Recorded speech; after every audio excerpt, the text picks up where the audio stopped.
Hello and welcome to Business 360. I'm Shireen Bhan. The headlines we're tracking for you this evening. Stock markets rise across the world as investors digest an expected rate hike from the US Fed.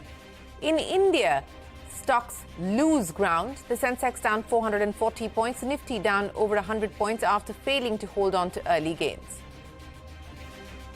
Promoters of Cipla are in talks with private equity players to sell some stake in the company. Sources say Blackstone and Baring Asia are likely to be interested. Cipla responds to CNBC-TV18's news break saying it is unaware of any event that requires disclosures. Cipla shares hit a record high. That's a CNBC-TV18 exclusive. The world's biggest EV maker Tesla considers setting up a battery manufacturing plant in India. Sources say Tesla continues to hold talks with the centre and state governments. Maharashtra, Gujarat and Tamil Nadu are keen to attract the US tech giant. Some sections in government favour tweaks to the battery PLI scheme to attract global players like Tesla. That's another exclusive tonight. M&M shares tumble in trade after the company discloses the acquisition of a 3.5% stake in RBL Bank. Brokerages are concerned about Mahindra Group's capital allocation policy after the 400 crore rupee non-core investment. Meta Platforms reports double-digit revenue growth for the first time in a year and a half, issues a better-than-expected guidance after a rebound in digital advertising. A Republican-controlled U.S. House committee will meet to hold Mark Zuckerberg in contempt of the Congress. This after Zuckerberg failed to submit documents related to an ongoing probe into the platform, reportedly censoring conservative views. Nestle reports steady earnings. However, domestic volume growth misses estimates. Colgate-Palmolive beats estimates on all major parameters with a 30% rise in profit. Opposition sloganeering disrupts parliament proceedings for yet another day. The Lok Sabha adjourned for the day. Opposition lawmakers stage a walkout in the Rajya Sabha over a statement by Minister Anurag Thakur while he was tabling the cinematograph bill. MPs of the India Alliance plan to visit Manipur over the weekend. A red alert sounded in Maharashtra and Telangana due to incessant rainfall. The Weather Department warns of heavy rains in central and western India. NDRF deploys 13 teams in various districts of Maharashtra. In Mumbai, civic authorities install pumps across the city to control waterlogging. Also on the show, Tamil Nadu tops the Niti Aayog's Export Readiness Index, overtaking states like Maharashtra and Karnataka. Now the state is gearing up to take the lead in semiconductors. A special report on Tamil Nadu's chips play up next.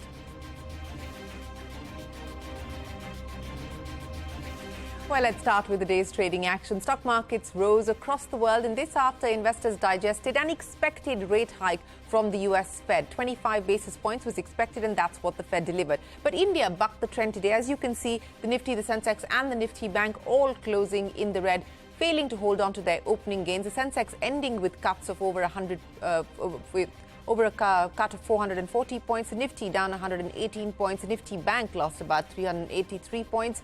The Nifty Mid-Cap 100 was in the green. Banks today were the big laggards, and that index, as we pointed out, fell close to 1%.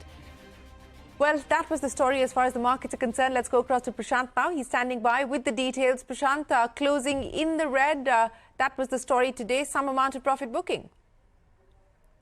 It was a lower close, but it could have been far worse. The market, the Nifty was down 150 points at one point, but there was a sharp recovery starting 3 p.m. It was expiry. The 3 p.m. factor plays often on these days. And starting 3 p.m., the market staged a 80-point bounce. We ended about 80 points lower for the index. Banks, also there was a recovery, not quite strong as what we had on the Nifty. Mid-caps and small-caps ended up. Mid-caps more, small-cap was largely flattish. Pharma was the sector of the day. The Nifty Pharma Index, by the way, was up about 4.5% at one point. It gave up gains, but still pretty good. Cipla, Sun Pharma, Divi, Cipla, of course, the CNBC-TV18 news break acting as a fillip, earnings to boot. DRL, earnings markets liked it. Gland, Oro Pharma, Ipca, Natco, Syngene also perhaps reacting to stronger numbers. Losers coming through with Mahindra and Mahindra. Capital allocation worries with regards to RBL. Again, it was our story. Tech Mahindra, BPCL, there was Tata Communications, Britannia and Nestle, which were some of the other losers that we had.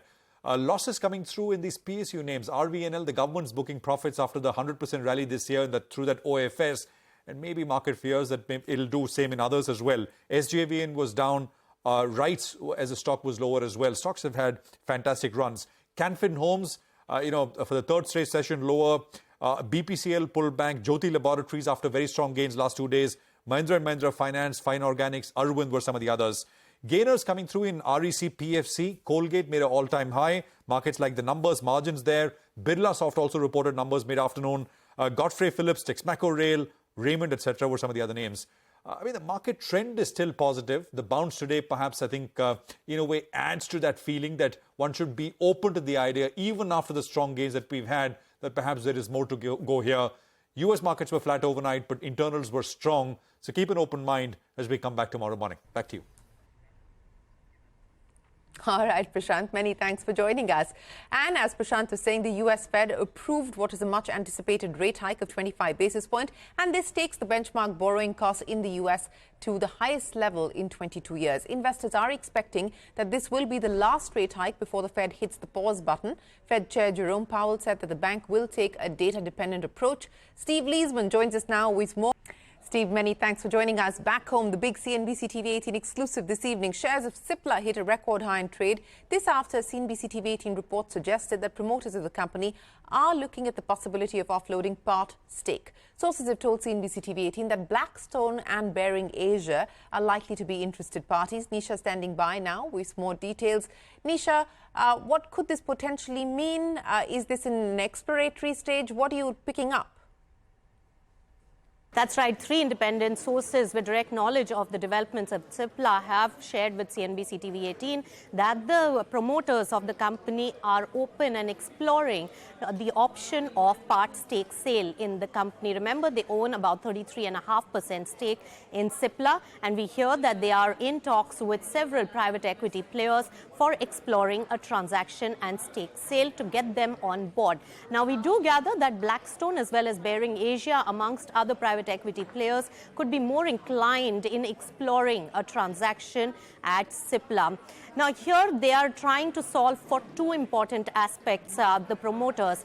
First of all, succession planning has been one question that all the investors and experts have always asked this company, given that their second generation of the promoter group are octogenarians now, still active, but on the other hand, the third generation has little involvement. Only one of the third generation promoter family participants is part of the company. So succession planning is critical, and on the other hand, private equity has been interested in this particular space, and they coming on board could also revamp the strategy and also improve the performance matrices. We did reach out to all the parties named in this particular story, and we didn't get any response from any of them. Of course, Cipla has issued a clarification to the stock exchanges on our news break. But a stake sale by the Cipla promoters is what is being explored.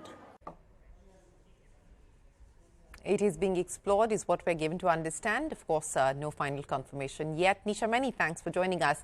As we've been pointing out, shares of Cipla were rallying in trade today, even before the CNBC-TV18 news break, after the company reported strong first quarter earnings. Ekta is standing by with more on what's driving the stock market rally in the pharma sector and why there is a rise in M&A interest across promoter-driven companies.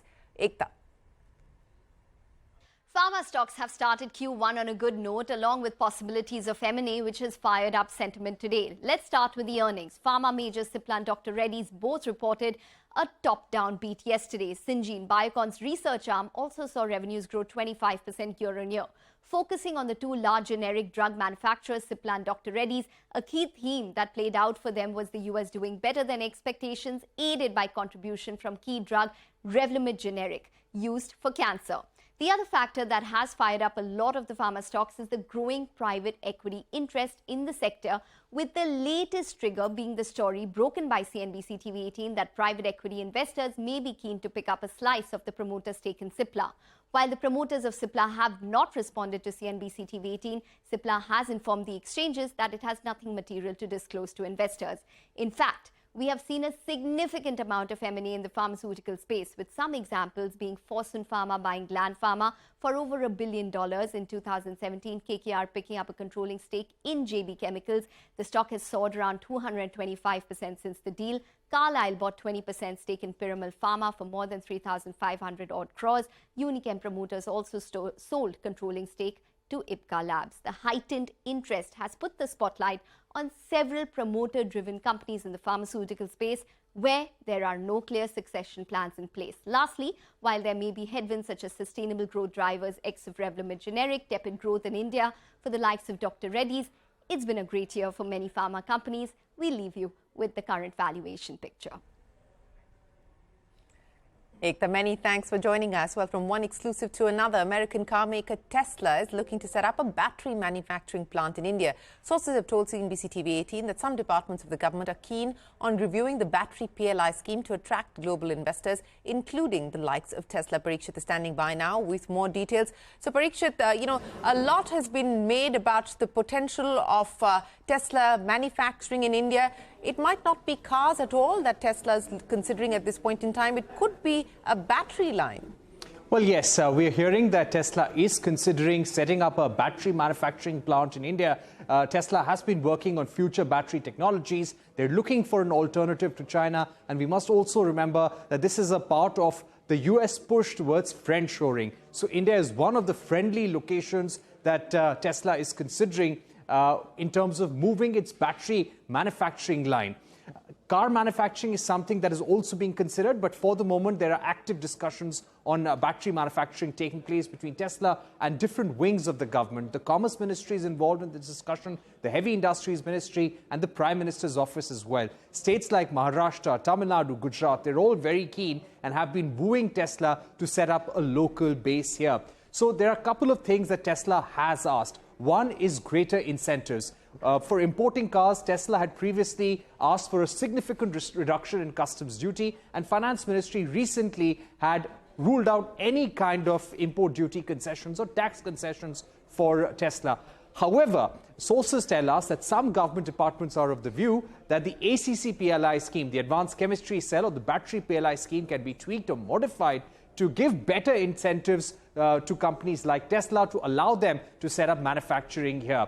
So that is one view, but no concrete decision has been taken by Tesla as yet. They continue to engage with India and some other governments abroad as well. All right, Parikshit, appreciate you joining us. Exploratory talks, as Parikshit was pointing out, no final decision at this point in time.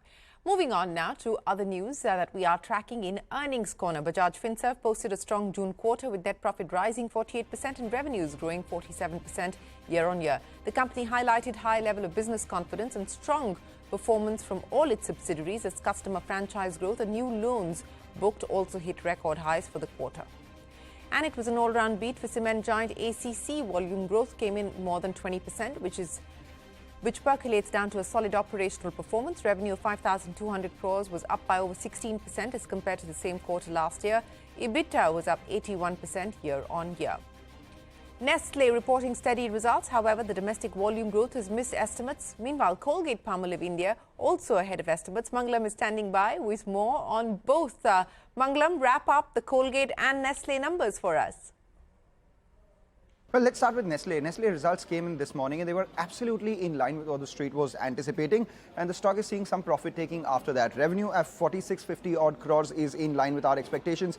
EBITDA a little over 1050 odd crores, and the net profit just under 700 crores is also largely in line with expectations. But these expectations, mind you, were of a very stellar set, and that's what the company reported. 15% revenue growth year on year, EBITDA growth of 25%, margins expanding, and the net profit growing by about 35 odd % as well. But going into these numbers, the stock was at a record high, and as a result of which it is some profit taking that it is witnessing at higher valuations as well. But the sparkling set of teeth definitely belong to Colgate. A big move is what we're seeing on the stock after a big beat coming in on the Colgate's numbers from the top down itself. The revenues much above street expectations, the EBITDA growth was much above street expectations, margins coming in above 30%. This after the company spending more on advertisements as well, and the net profit coming in higher than estimates despite an exceptional loss. Management commentary in Colgate was extremely positive as well, where they see recovery in rural demand, and going forward they promise some sort of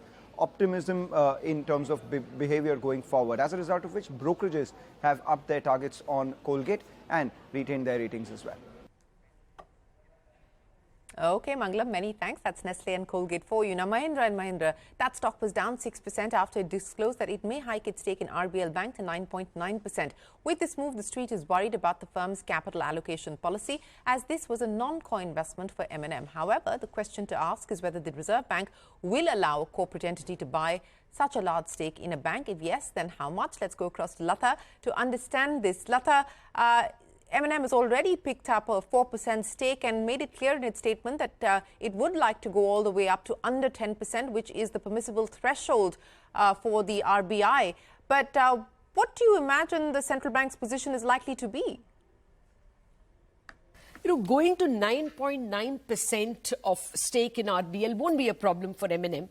They have to take RBI permission. The rules require that when you cross 5%, RBI, you have to go to RBI for permission, and they will determine whether you are fit and proper. Now, M&M would be fit and proper. It won't be seen as a money launderer or anything. But beyond 9.9, the rules itself don't allow a corporate to hold. A single entity can hold 15% if it is a well-regulated financial entity, like a pension fund or a sovereign wealth fund, or say an international financial corporation, a multilateral bank, but not a corporate. There the limit is 9.9%.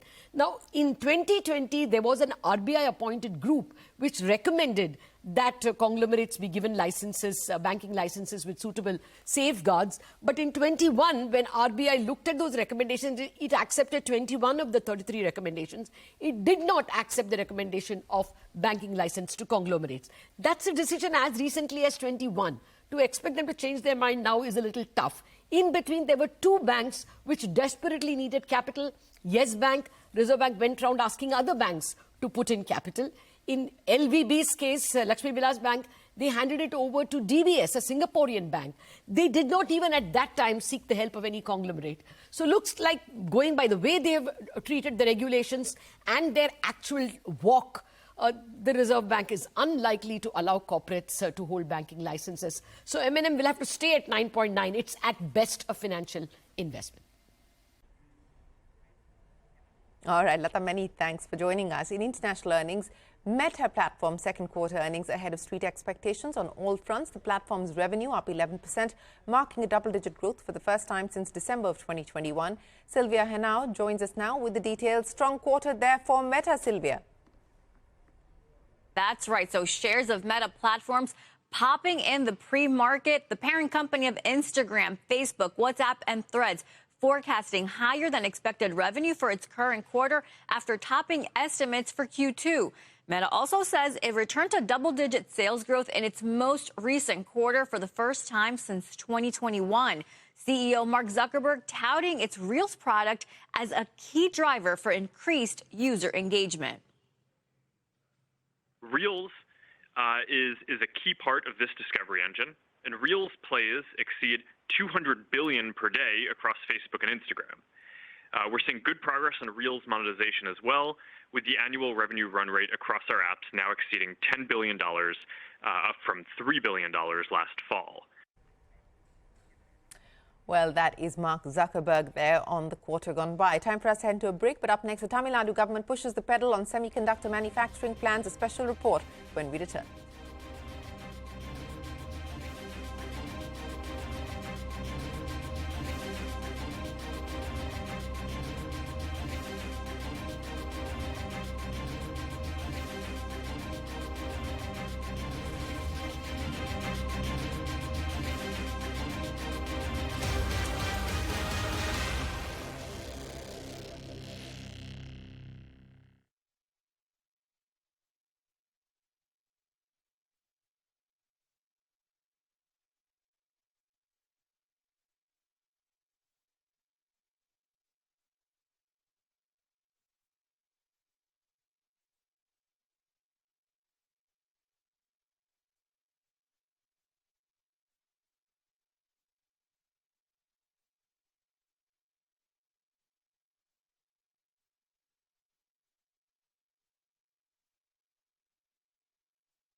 Tamil Nadu has been ranked as India's #1 state for export readiness in the Niti Aayog's recently released Export Readiness Index. The state already has a pole position in electronic exports in FY23. Jude Sanith reports that the state is now looking at semiconductor exports to extend its lead over other states. Take a look.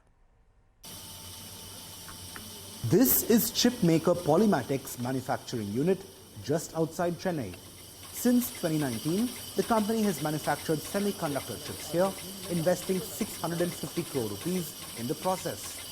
It now boasts of a 2,000 crore rupee order book, and 70% of this is earmarked for exports. Polymatic says it will boost production to meet and grow this order book. This expansion will cost it 8,000 crore rupees over the next 2 years. Currently, our installed capacity is 300 million chips, with an efficiency of 80%, which means we are doing 240 million chips as of now.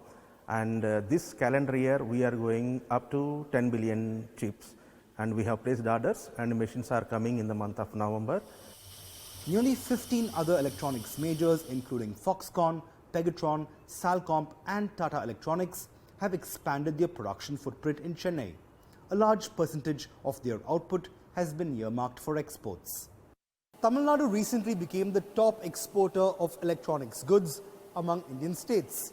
In FY23, it accounted for nearly $5.37 billion of electronics exports, which was 3 times its FY22 export number of $1.86 billion. During this time, the state also accounted for nearly a quarter of all electronics exports in the country. From 11.98% in FY22, Tamil Nadu's contribution to India's total electronics exports jumped to 22.8% in FY23. This was instrumental in the state topping the Niti Aayog Export Readiness Index with a score of 80.89, outstripping Maharashtra and Karnataka. The Tamil Nadu government wants to step on the gas and is targeting contributing to half of India's electronics goods exports. Developing a semiconductor ecosystem in time for its global investor meet in January, it says, will be key to getting there. Honorable Chief Minister's government has been very keen on getting in new semicon manufacturers, but you don't know that, the manufacturing setup doesn't happen overnight, right? We are going after big time manufacturers who are big names in the industry. I'm sure some of it is going to come very soon, probably during the gym. We might have some fascinating, fantastic announcements. Tamil Nadu has been tight-lipped on who these companies are, especially after losing a potential investment from Micron. But with supply lead times improving and a supportive state policy in place, it is confident more chip makers will line up to invest in the state. In Chennai, Jude Sanith. Well, Tamil Nadu's aspiration there to be a semiconductor exporter. And with that, it is time for us to wrap up this edition of Business 360. Thanks very much for watching. Do stay tuned. The news continues here on CNBC-TV18. We're back in a minute with more.